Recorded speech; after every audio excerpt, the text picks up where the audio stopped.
So when I say the Republican Party is going through a slow and ugly split, I'm talking about the ideologies of two major factions, the two factions within the Republican Party, no longer aligning.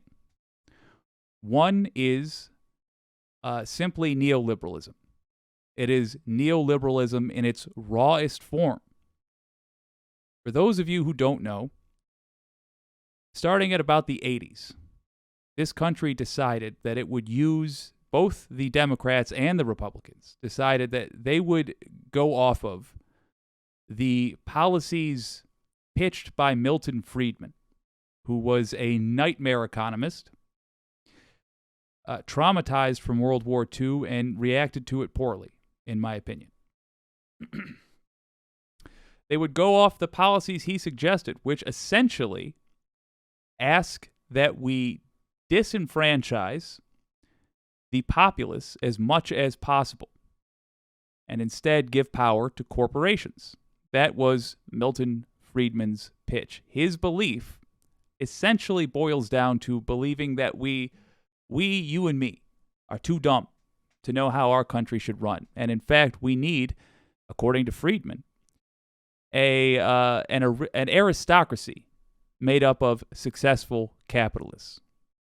So basically, he wanted our bosses to have more power than us when it comes to politics, as well as business, as well as, frankly, every facet of our lives. That is neoliberalism. Corporate Democrats still adhere to that. The GOP views that as something of a religion. In order to get people like people in the weight class, the economic weight class of you and me, to vote for them, the GOP has told the public lies. MAGA consists entirely of people that believe the lies. And the problem is, if you believe the lies, then neoliberalism is not the way to go about fixing them. Because neoliberalism still takes power away from people like us. So those among us who believe those lies now make up the lies of the GOP, now make up the MAGA faction of the Republican Party. And they are butting heads. Here's Beau of the Fifth Column talking about it. Well, howdy there, Internet people. It's Beau again. So today we are going to talk about McConnell and McCarthy and the debt ceiling and defense spending, because McConnell indicated something that might pose a problem for Republicans over in the House. We've talked a lot about McConnell over the years, and we have talked about how he is politically savvy. He is somebody who, when another politician, even if they're part of his party, kind of takes a swipe at him, he'll just nod his head and quietly work to destroy them. Okay, two quick things. Let me let him face the camera. So, yeah, good enough. Two quick things. Number one, if you recall our interview with the True North Eager Beaver podcast, and you better believe I'm going to plug them all the time. They are a fantastic show. Go check them out. True North Eager Beaver podcast. If you recall, Paul, a.k.a. Eager Beaver himself, listed Mitch McConnell as the best politician in the United States of America. The reason he did that is because I very pointedly left the door open when I asked that question. When I said, who is the best? I said, who is the best? And you can use the word best to mean either the most beneficial or the most effective for what they are trying to do. There's the operative point, etc., etc. Or you just like him the most, yada, yada. He despises Mitch McConnell, as frankly do I. But he listed McConnell as the best because McConnell is amongst the most effective politicians in the United States right now. In other words, if we are boxers, he is Ivan Drago. Take him seriously. He's not a good guy, but he is skilled. McCarthy, if you saw the video I did I think in the second ever Salty Saturday. McCarthy is not a skilled politician. The end result being McCarthy is stuck in the House, having to be essentially the voice of the MAGA wing of the Republican Party. There's MAGA senators, yes, but there are way more MAGA members of the House. I don't just mean in terms of raw numbers, I mean in terms of percentage of the body they represent. So, McCarthy now, on top of everything else, he has terrible negotiation skills. So, McCarthy now must do the bidding of MAGA. In other words, you're going to see McCarthy and McConnell butting heads more and more as you see this separating of the party. We're going to do a whole stream on it, I think, this weekend. I don't want to commit myself to when I'm going to do it. I got to do all my homework first. But, folks, this split is happening. Get ready to take advantage of it. Here is further evidence. What Beau talks about, to me, is fascinating. Also, the point of all this is McConnell is the one to be wary of. McCarthy is dangerous, but he's dangerous like a toddler swinging around a gun. McConnell's the sniper in the tower. Interesting thing happened. McConnell has decided he is against defense cuts. Doesn't want any cuts to defense spending. Actually kind of sounded like he wanted more defense spending. Republicans in the House want to cut the budget, at least somewhat, and they need big numbers to make it seem like they did anything. Okay. He does not talk about why this is. It is important to understand the ideology of the bad guys. So I'm going to tell you why this is. Why do MAGA Republicans in the House suddenly want to cut defense spending? Aren't they the in the party that just worships soldiers and considers it a sin to do any sort of criticism of our military spending? Aren't they in that party? Yes. MAGA is also the most vulnerable to Russian propaganda. MAGA does not give a damn, I don't know how much I can swear on these without getting demonetized, about American interests. I would not be surprised to find out that there are MAGA members of the House, any Republican, currently getting under the table, not just legally under the table, but in fact illegal under the table bribes from Russia, knowingly so. I wouldn't be surprised, is all I'm saying. If you want an example of what I'm talking about, look at George Santos, who is not, in my opinion, the most prolific liar. He's just the worst liar. Currently in the House of Representatives. Currently, maybe in politics. He's a terrible liar. He's bad at it.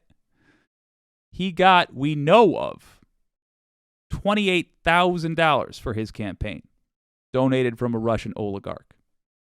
Right around the time he gets that donation, he starts talking about how we should not be supporting Ukraine. So, why would MAGA be okay with us cutting defense spending? Yeah. They're helping Russia invade another country. That's what some of our members of the House are doing. They know that's what they're doing. And they don't give a damn that it is both against American interests to allow Russia to do this and against decency to allow Russia to do this. They do not care. They're villains, folks. But McConnell ain't a good guy either. Let's see how he gets it wrong. Biden goaded them into booing the idea of cutting Social Security, Medicare, stuff like that. The only other place that they could realistically get big numbers easily is defense spending. McConnell has basically just said that he doesn't want that. He doesn't want defense cuts. He's in the Senate. Let's be honest. He is the Senate, at least the Republican side of the aisle. If he's not in favor of defense cuts, they're probably not going to happen, because anything the House does has to go through the Senate. Maybe McCarthy shouldn't have taken a shot at McConnell like right as soon as he had to go through all those votes. Probably wasn't a good idea. Now, that leaves House Republicans in a very unique situation where if they actually want to get any real cuts as far as the debt ceiling thing goes and try to tie it together, they're going to have to work for it. They're going to have to actually go into the budget and try to find programs that can realistically be cut without upsetting their base. It might be harder than they're imagining. So all of that is the funny stuff. Okay. Now the not so funny stuff. Why doesn't McConnell want defense spending cut? He's talking about accepting the realities as they are. Get ready to start hearing a new term a lot. Pacing. That is our pacing target. We need to keep pace with. This is the country we're pacing. It's not an arms race. It's an arms jog. What a great... Christ, hold on. Pacing target will be China. What a great expression. An arms jog. Yeah, that's accurate. To clue you in, corporate Democrats and GOP, aka old school Republicans, they're both neoliberals. Some might use the phrase neocon, I suppose, in one of their cases. But no, they're both, they believe in neoliberalism. They are bought by slightly different corporations. The Venn diagram overlaps a lot. They both bow down to fossil fuel industries. They both bow down to the pharmaceutical industry. If you want to know why right now Americans have the worst health care out of the top 11 countries studied, of which the list had to be expanded to include America. If you want to know why, it's because both major political parties are in the pockets of the pharmaceutical industry. However, Republicans are more in the pockets of, God, I can't believe I've become this guy, but it's true, of the military-industrial complex. They get simply more donations from the people that make killing tools. So they have forever been in favor of going to war with other folks. Why does it break out that way? Because their base is more cruel. They care less about killing unjustly. Whereas the Democrats, not so much. So Mitch McConnell will never go against them. He can't. He knows that is one of the dwindling advantages the GOP has is their funding by these monsters. So yeah, he is not only going to resist cuts, as Beau says, he is going to be pushing for more money to go to that. To give you a sense of how much money, I think, 1/3 of our budget?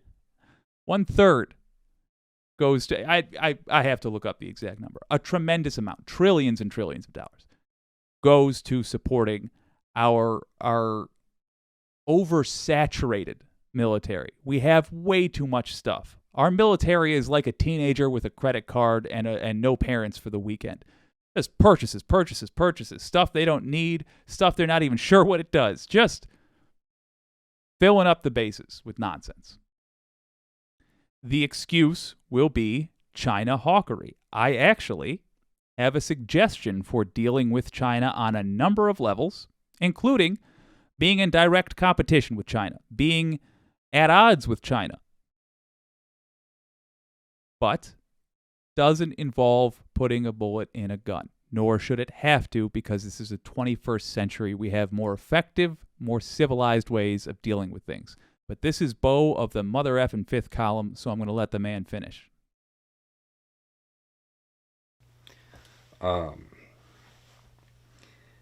McConnell is obviously also talking about Russia and Ukraine when it comes to defense spending, but the tone is more of an acknowledgement of the near-peer contest and signaling at least the Senate's willingness to up defense spending to maintain a high degree of dominance over the Chinese military. So they will keep pace with them. Can't allow there to be a mineshaft gap and all of that stuff. It's how quickly it happened. So that part's not so funny. That's not good news, to be honest. China may or may not start spending more. Given the tone and rhetoric that we're hearing, if China starts spending more, the United States will start spending more. And we will be in an arms jog. Anyway, it's just a thought. Y'all have a good day. How can we address China, whether you're a big fan of China or not? How can we address competition with China, which undeniably we have, without loading guns, buying more jets, etc., etc., etc.?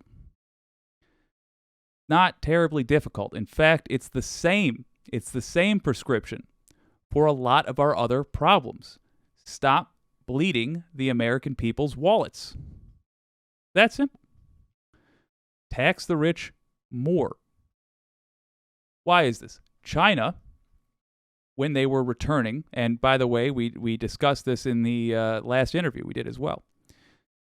China, when they were getting off their great step forward, they were offered the same drug that the United States was taking, that we forced onto Chile, that we used to ruin Iraq. Neoliberalism. They didn't go that route. That's, in fact, part of the reason why we are culturally, right now, at odds with them. Because they weren't being cool, man. They weren't taking the same drug. What was the result? Well, let's go with what they did instead. Instead of doing this laissez-faire capitalism, these neoliberal policies where you do not regulate the market, you simply don't do it. Instead, they heavily regulated. Instead, they had domestic manufacturing and lots of tariffs, and as a result, just about everything in your house is stamped with Made in China.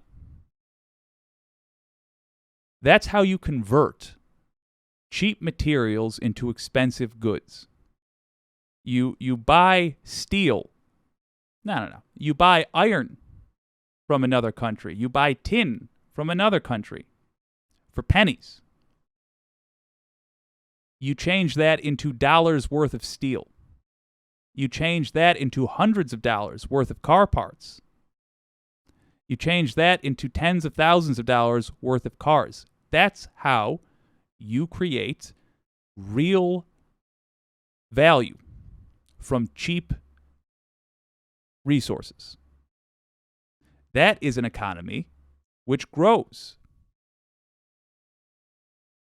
We outsourced that.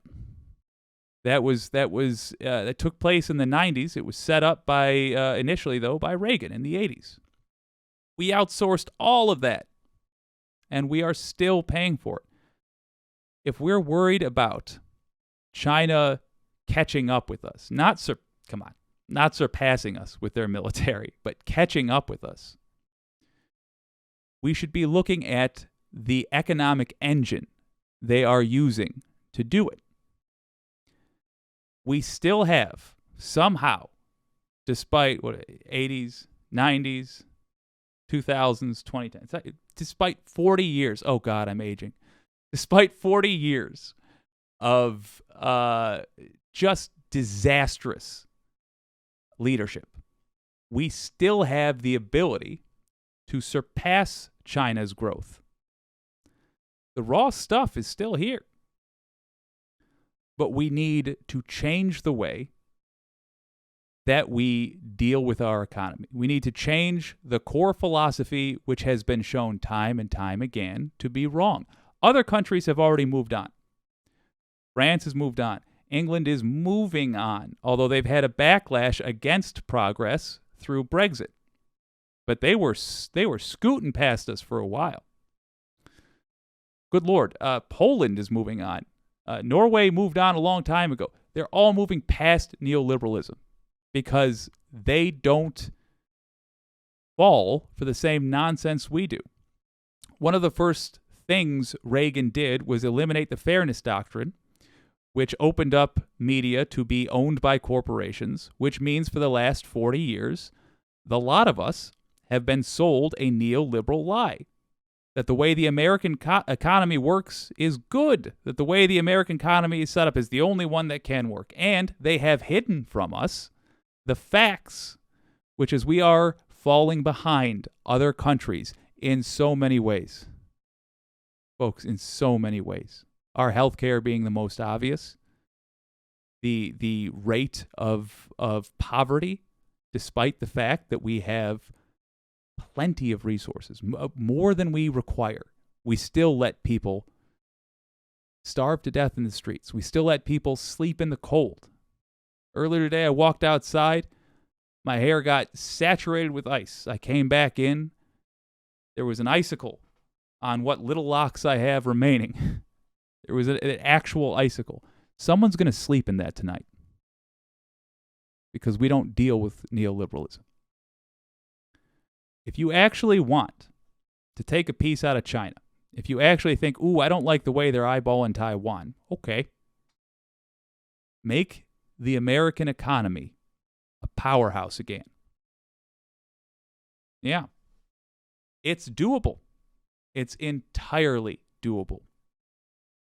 But it requires that we be critical of ourselves. I hope you'll consider it. The way to get this accomplished is pretty simple. Vote in primaries and vote as far left as you can. MAGA doesn't know what to do with themselves. They are Russian pawns. We just saw Matt Gaetz reading, what was he? He read a piece of Chinese propaganda on the House floor, the fool. Well, it's not much behind the scenes. They at least know it's propaganda and they take pay for it. MAGA's not going to be of any use, even though they're against the oligarchy. In this, they're not of any use. If you don't want the GOP because they are neoliberal through and through. You don't want corporate Democrats because they will do what they always do, which is make sure they are not fighting hard enough to actually get change accomplished. That's what they're paid to do. They're paid to throw the fight. Vote as far left as you can in the primaries. Make it so that if the Democratic Party wants to get votes passed, they are required to work with progressives and do progressive things. And actually, for once in their goddamn careers, for once, they are required to be progressive and not just say they are. Give it a thought. I think you're going to like how it goes.